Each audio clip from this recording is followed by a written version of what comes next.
है जिनके साथ रुकता नहीं कोई काम, सर पे जो हो इनका हाथ, सर पे जो हो इनका हाथ। भोलेनाथ जो चाहेंगे उन्हें नु खाली होगी, तीनों लोग के नाते है हुए तेरे लोगी। गा तू अपनी ही धुन बाकी सब की तू सुन, जिससे मिलता सुकून मन मस्ती में होके डोले। बाकी जो भी दुनिया बोले संभाल लेगा बम बोले बम बोले बम बम बोले।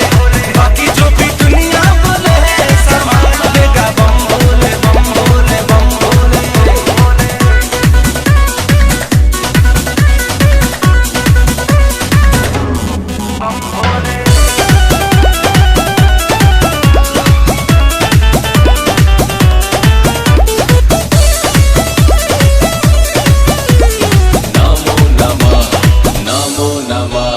चलता जाए अपनी डगर मंजिल आएगी नजर, करना गलत ना कभी रखते हैं भोला नजर, रखते हैं भोला नजर।